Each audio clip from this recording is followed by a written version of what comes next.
All right, my man. State your name. Let them know you're on Nickavelli TV. Yeah, this Ty right here. We on Nickavelli TV. That's what's up, my man.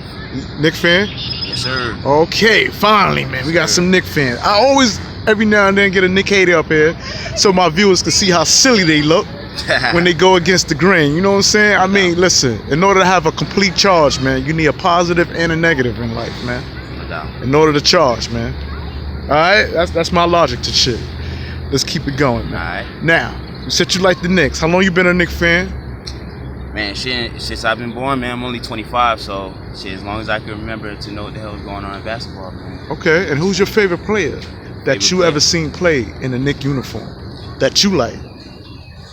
It's a toss-up with me, man. It's either Stoudemire, okay, or Starks, man. I wasn't, old enough to really watch Starks, you know what I mean? But, going back on the footage and all that shit, yeah, man, he was one of my favorites. I'm glad you pulled his name up, man. I'm glad you didn't let that 3 for 18 ruin your decision to pick him as a potential candidate to be one of your best players. Yeah. Because John Starks had a heart, man. And he was one of the best defenders that ever approached Michael Jordan. No doubt. Michael Jordan gave him his props on that, So that says a lot, man. And he dunked on Michael Jordan. And he didn't have size like that. He wasn't like one of those monsters, you know what I mean, NBA players. Yeah. So that's what I liked about him the most, man. Is he did all that with his size, being an underdog off the rip. Okay. Yeah. Now, Patrick Ewing. How you felt about Pat? Pat put us on the map, man. Pat put us on the map. Like this is New York Knicks basketball, really, and this is what it's about. You know what I mean? That ruggedness he brought to the court. You know what I mean? That passion he brought to the court. You know what I mean? Represented, the Knicks, and pretty much just kind of the motto the Knicks tried to build off of. You know what I mean? For the years going, forward, stuff like that. So, he set the tone as far as the culture. You know what I mean? As far as what New York Knicks basketball is supposed to be about. All right. And did you research my man Xavier McDaniel? Xavier McDaniel, no. The X-Man used to have Pippen's heart. Pippen was scared to death of the X-Man. And Michael Jordan had to slap him like, come on, man, don't let this man bully you, man. The Knicks was bad boys back in the day, man. We took the blueprint from the Detroit Pistons. When Isaiah, Bill Lambert, Dennis Rodman and all of them. We took that and we ran with it. You know what I'm saying? But let's talk some Knicks basketball since you a Knicks fan. Let's go with the early 2000 Knicks. Carmelo Anthony. When they had the coach, Mike Woodson. Was you following him there? Yeah, that was really, all-time high for me as a New York Knicks fan. Being born in '94, I didn't really get to see a lot of, Knicks winning and stuff like that and going to the playoffs and winning divisional titles.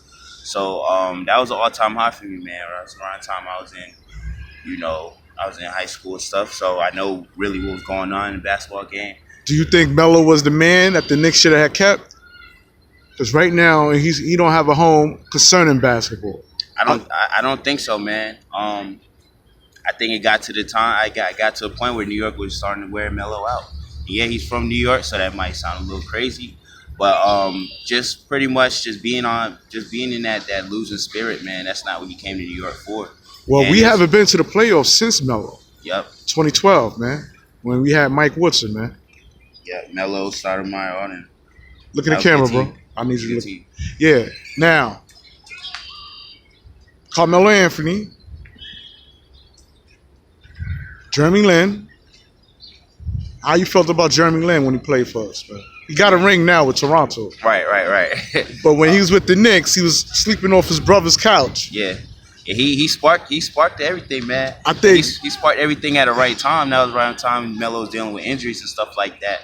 So, he came in, he added that spark that we needed and held it down. He held it down till Melo got back.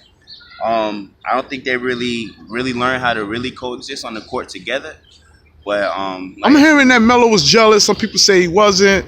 That he ain't like the fact that Linsanity was popping off.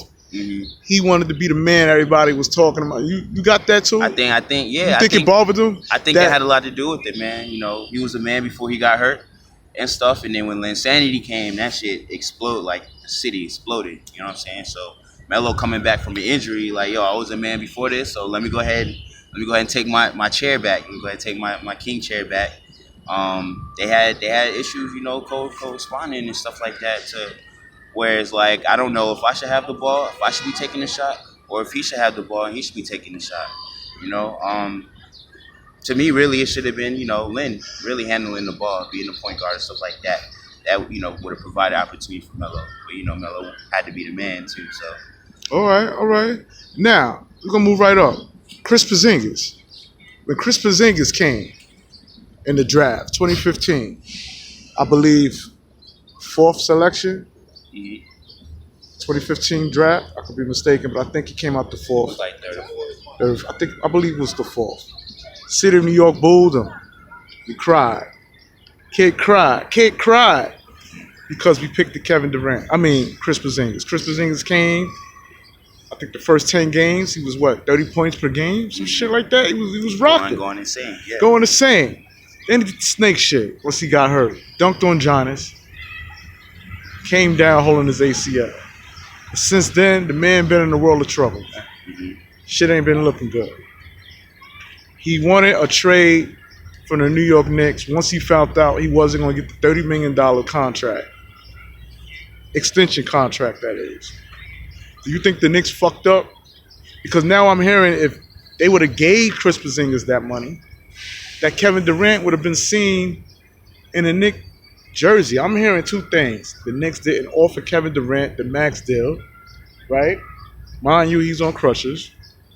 And I'm also reading how his best friend came out in the paper saying that the real reason why Kevin Durant didn't sign with the Knicks is because Chris Porzingis wasn't on the roster. Was traded off. How you feel about that? Two-part question. Yeah. Do you think the Knicks is wrong for letting Chris Porzingis go even though he wanted to go? Should they just gave him the $10 million? Pretty much to those questions, man, two different, questions, but it all comes down to one thing, man. That's the management, and that's where we fail. That's why we fail to get talent. You know what I mean? It all comes down to James Nolan.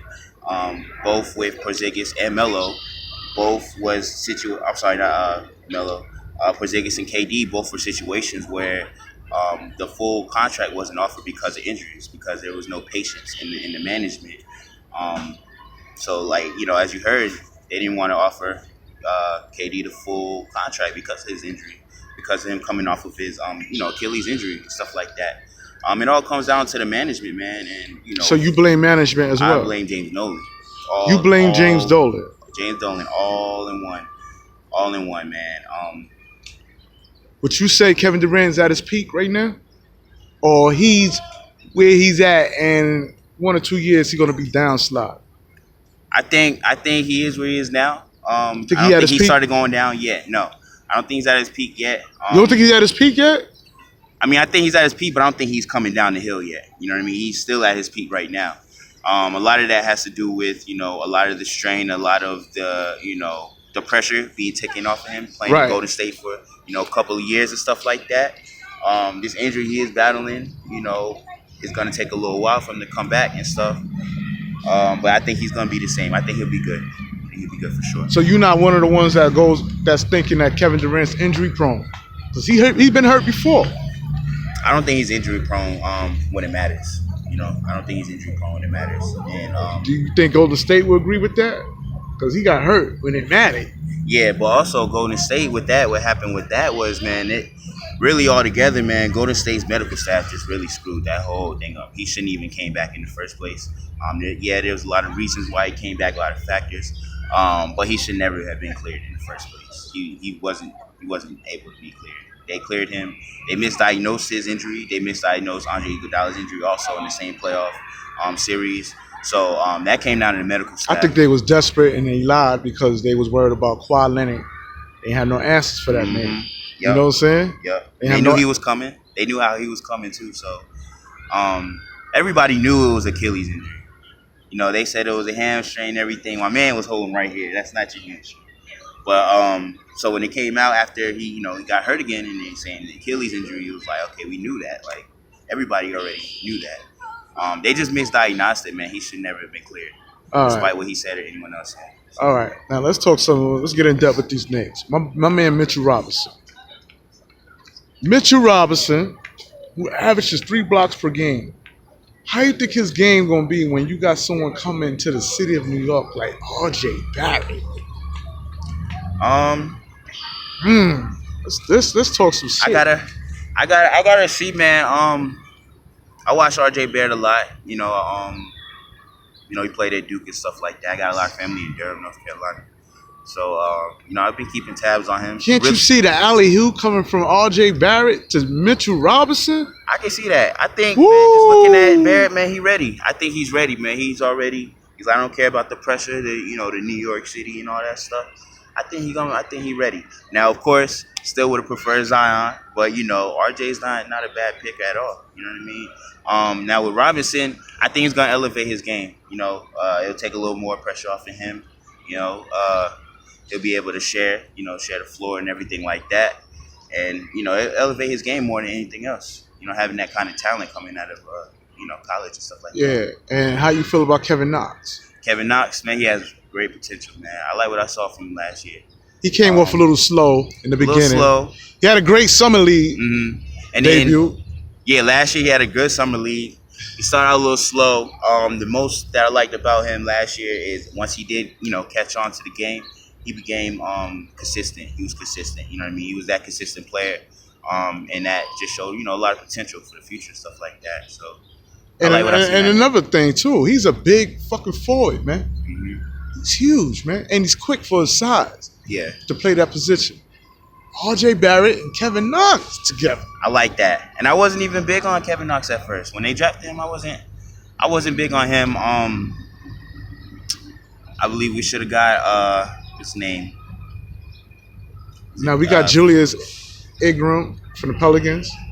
Talking about last year. No. Or this year. This year. Yeah, I'm talking about last year when we drafted Knox. Knox. I wanted Fox, you know what I mean, who Cleveland drafted. Oh, okay. But for the point guard position and everything like that.